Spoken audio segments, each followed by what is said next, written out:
তো hello guys, কেমন আছো? আশা করি ভালো আছো। আমি তোমাদের ভালোবাসায় খুব ভালো আছি। তো দেখো, বাবুকে স্কুল থেকে আসার পর ওকে চান টান করিয়ে পড়তে বসিয়েছি, কারণ কালকে রাতে পড়াগুলো কমপ্লিট করেনি আর বিকালে পড়াতে আসবে, তো সেই জন্য পড়াতে বসিয়েছি। আর এত দুষ্টুমি করছে আর রাবারটার জন্য বলছে দেখো এটা চেরি, এটা আমি খেয়ে নেবো, এরকম করছে আর দুষ্টুমি করছে। আর আমি ওকে বলছি বাবু তাড়াতাড়ি পড়ে নাও, না হলে বিরক্ত লাগবে। আর বেচারি স্কুল থেকে আসার পর পড়তে বসাতে খারাপও লাগে, কিন্তু কিছু করার নেই। এখন রেডি হয়ে গেছে, এখন যাচ্ছি আমরা হাঁটতে।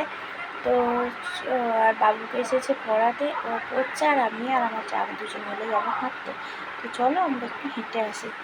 তো চলো তোমাদের সাথে দেখো, আমি আর আমার যা গিন্নি দুজন মিলে হাঁটতে বেরিয়েছি আর দুষ্টুমি করছে দুজন মিলে রাস্তাতে, জানো তো। আর দুজনে নিজেরাই হাসাহাসি করছে দুজন মিলে। আর এ দেখো ওয়েদারটা দেখো, জাস্ট ওয়াও, মানে আকাশটা দেখলে না কি দারুণ লাগছে। আকাশটা একদম অপূর্ব সুন্দর লাগছে, মনে হচ্ছে যেন কি বলবো, খুব ভালো লাগছে। চারিপাশটাও খুব সুন্দর লাগছে। তো দুজন হাঁটছে আর দুজন মিলে বলছে দেখো আকাশটা কি সুন্দর লাগছে না।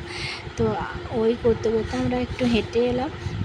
আমরা হাঁটতে গেছিলাম, তো তোমাদের সাথে সবটাই শেয়ার করলাম। তো দেখো কি অবস্থা, চুল টুল ভিজে একদম ঘেমে একাকার অবস্থা। তো বাড়ি চলে এসেছি, তো ফ্রেশ ট্রেশ হয়ে নিলাম। আর কালকে হচ্ছে পঞ্চমী, সেই জন্য কাছাকাছি করতে নেই আমাদের, তো সেই জন্য আজকে সব কাছাকাছিগুলো করে রেখে দিলাম। এবার যেতে হবে খাবার বানাতে, কারণ আজকে আমার শাশুড়িমায়ের শরীরটা ভালো নেই, কোমরে আর পায়ে খুব ব্যথা, তো সেই জন্য। তো চলো আজকের ভিডিওটুকু এইটুকু, কালকে আবার নতুন একটা ভিডিও নিয়ে তোমাদের সাথে দেখা হবে। তো আজকের মতন টাটা, রাধে রাধে।